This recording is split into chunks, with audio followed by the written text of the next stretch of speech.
Le chiffre du jour, 76%, c'est le pourcentage de salariés qui estiment que leur entreprise a progressé sur les questions de diversité et d'inclusion au cours des 3 dernières années.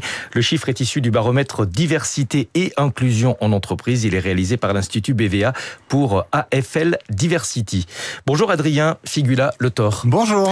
Bienvenue sur Radio Classique. Vous êtes l'un des 2 fondateurs d'AFL Diversity, société lyonnaise. Vous développez des programmes à impact pour les entreprises. En gros, vous les aidez à se transformer sur les questions de diversité et d'inclusion. Et je signale également un livre que vous venez de publier, Diversité et inclusion, pourquoi l'entreprise ne peut plus attendre, aux éditions de l'Aube. 73% des salariés estiment que leur entreprise a évolué, 7 points de hausse en un an. Pourquoi cette forte augmentation ? Je dirais que c'est un sujet sur lequel on arrive à un point de maturité pour les salariés en France.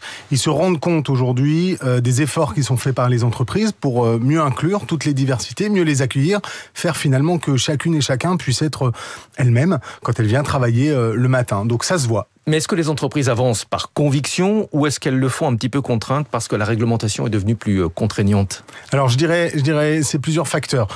Effectivement et heureusement, je dirais, la loi est là pour contraindre et un peu forcer les entreprises à accélérer sur ces sujets. Je pense à la loi des 6% de handicap, je pense à la loi Rixin pour les femmes dans les instances dirigeantes.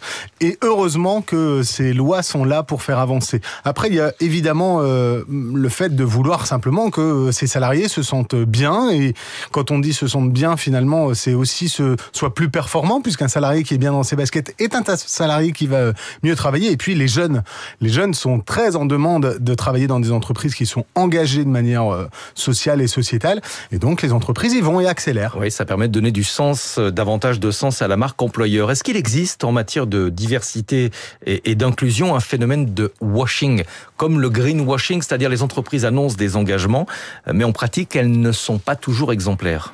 Alors malheureusement oui, comme sur effectivement l'environnement. Après, j'ai envie de dire, ça se voit de plus en plus, et en particulier les jeunes générations, encore une fois, sont de moins en moins dupes. Donc aujourd'hui, il faut passer de la parole aux actes, et simplement afficher des beaux discours sur un site internet de marque, ça ne suffit plus. Les salariés veulent des actes, des preuves, des actions. Donc j'ai envie de dire aux entreprises, il est temps de passer à l'action. Alors les résultats de l'enquête que vous publiez sont parfois un petit peu contradictoires. D'un côté, votre étude révèle que 24% des salariés qui ont au moins une diversité se sont vus refuser une promotion professionnelle au cours des 5 dernières années. Le chiffre est en forte hausse, 8 points de hausse sur un an. Et en même temps, 83% des salariés estiment qu'ils évoluent dans un cadre de travail propice à l'inclusion. Et là encore, c'est un chiffre en forte hausse. Ça paraît un petit peu contradictoire. Ça l'est parce que, encore une fois, on est sur un niveau de maturité de plus en plus important pour les entreprises sur ces enjeux de diversité et d'inclusion. Donc oui, les salariés, finalement, en entendent de plus en plus parler et sont de plus en plus en attente de leurs managers, de leurs entreprises, veulent travailler dans des entreprises qui sont engagées. Et puis, on en parle de plus en plus aussi. On parle de plus en plus de la parole sexiste, la parole homophobe ou la parole raciste qu'on a entendue autour d'une réunion ou dans un couloir, quand peut-être hier, effectivement, on laissait passer ça, on disait « Ah, c'est pas grave ». Ben non, c'est grave. Les choses ont changé. Pratiquement la moitié des salariés s'attendent à ce que leur entreprise renforce leur engagement en matière de diversité et d'inclusion au cours des 3 prochaines années. Quels sont les axes de progression? Où est-ce qu'on peut encore améliorer les choses? Je dirais d'abord dans la formation, la sensibilisation, la prise de conscience. On a tous des biais.